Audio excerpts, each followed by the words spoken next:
Hi folks, today we're going to look at an interesting tap situation here in the kitchen. Yep, really exciting, I get that. I must admit I hadn't seen this before, so we're going to go through changing this old tap because it's doing some weird stuff. Anyway, let's dive in and have a look. Okay, so here's the culprit here. Yeah, it's leaking a bit around the bottom too, so I think it's really had its day, but this is an interesting one. So you turn the tap on and we get a little optional extra little side stream happening here, which can throw you off a bit if you've got it pointing the wrong way and your feet start getting wet. Anyway, so today's project is obviously to remove this and replace it with a new one. Okay, so brand new tap, just looks like an updated version of the same one, which is great. We've got the tap itself, looks nice and new, and I don't think there's any optional little side streams on this one, otherwise we'll get our money back.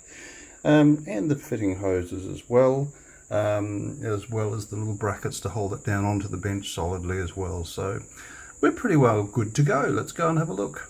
Okay, so down below the bench, let's go and have a look to see how things are. And of course, in line with all little tasks around the house, it's hidden behind as many pipes as possible. But it looks like we've got individual cut-off taps to each of the input taps. So I wanted to turn off the main water supply, but we'll test that obviously before we detach anything. Okay, let's do it.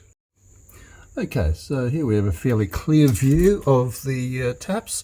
These are the two lines going up to the mixer tap currently, and we're obviously going to replace those with the ones with the new tap. Why not? And they're also nicely labelled red and blue, so I need to not lose sight of that. So I remember to put the right ones on the right ones, otherwise it gets a little bit interesting. And as I said, there are individual cut-off taps for both the hot and the cold.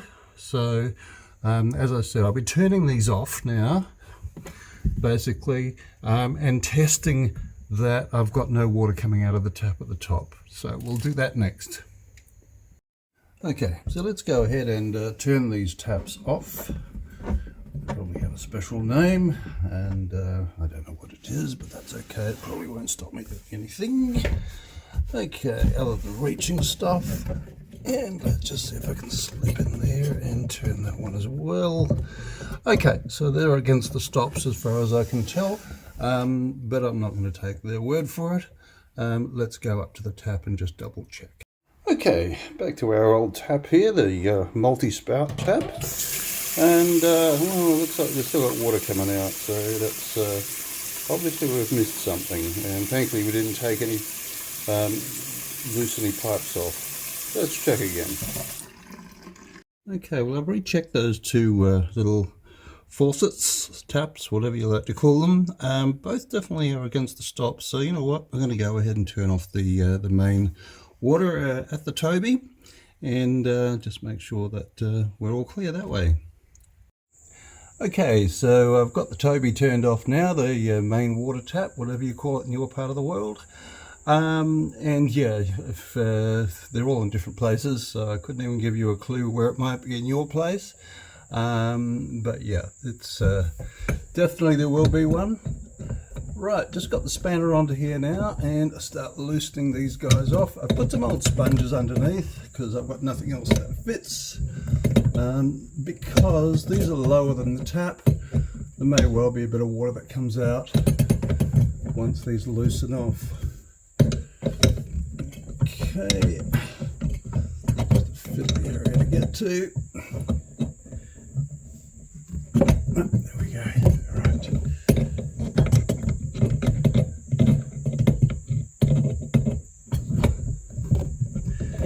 Alright, and being mindful of remembering which was the red one and which was the blue one, because the pipes don't actually have anything on them that would indicate one or the other.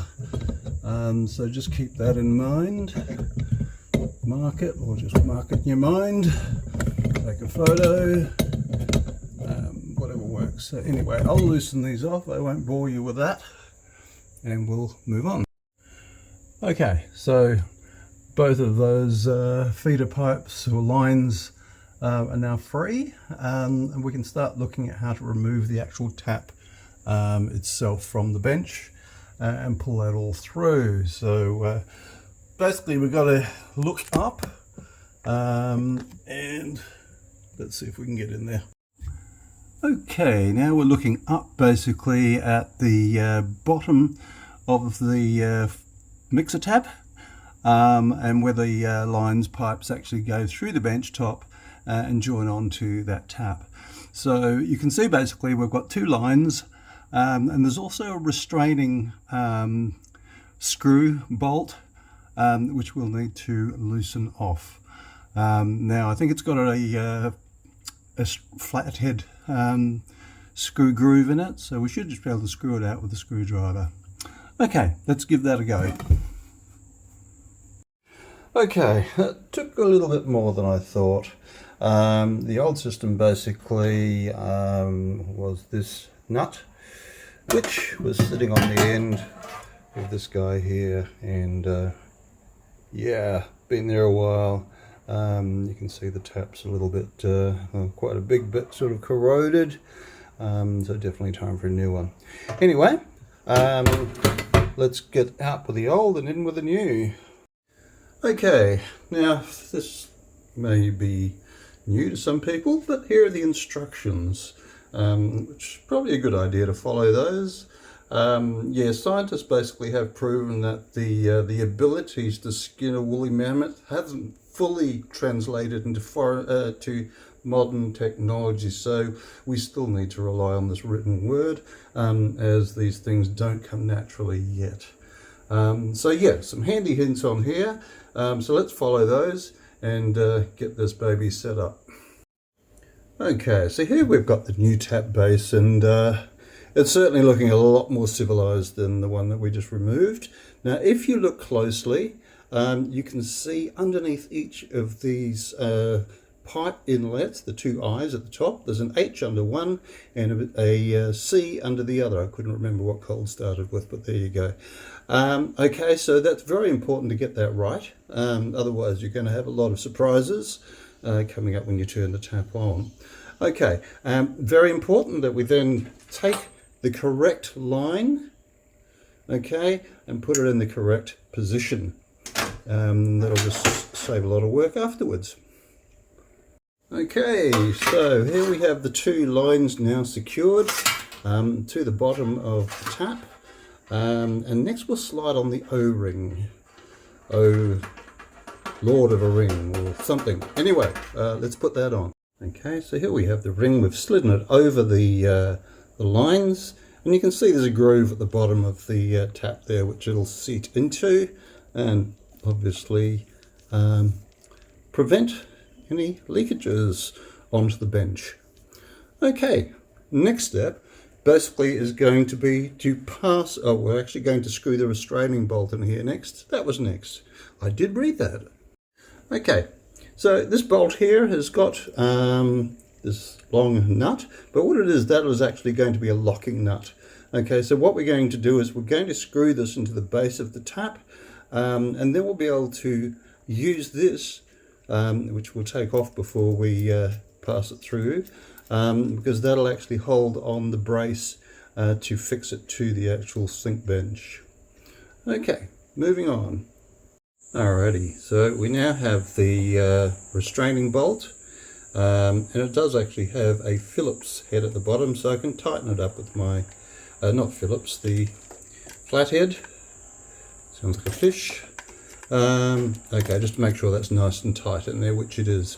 Okay, so what's going to happen now, we're going to pass this through the actual sink hole in the bench, and then basically slide on the restraining plate and the rubber mount from the bottom.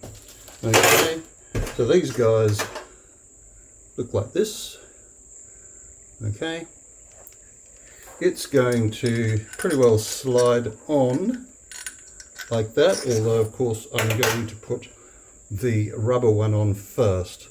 Okay, so that's going to give you a bit of cushioning and obviously help it not come loose in the future, basically. Okay, but all that has to happen once it passes through the hole, otherwise we won't get it through the hole. And if we could get it through the hole, it wouldn't stay down there. Okay, so moving on, next steps. Okay, so here we go. We're going to pass it through one at a time. We won't get them both there. We'll leave those tags on there because it just looks official. And we'll pass that down, okay? Sitting nicely, but obviously we now need to do the restraining piece from the bottom. Okay, but yeah, looking good. Looking better than the other one anyway. Okay, next step.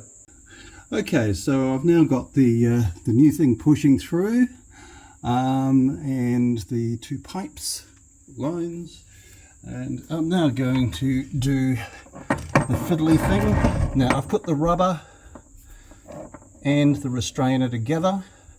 The rubber, of course, is between the metal restrainer and the actual bench, so it acts as a buffer, and very difficult to do this with.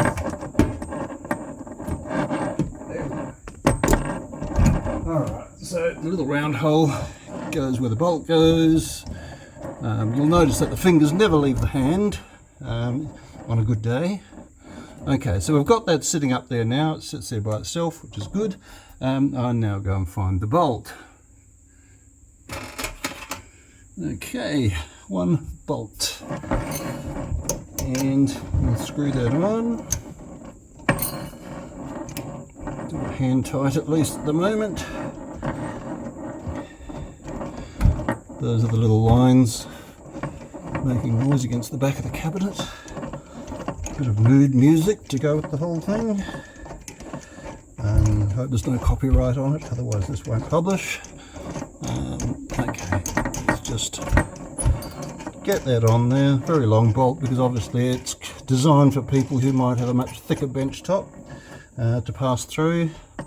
So it's just nice to know that they're thinking all eventualities. Okay, so I'll whack that on hand tight for now.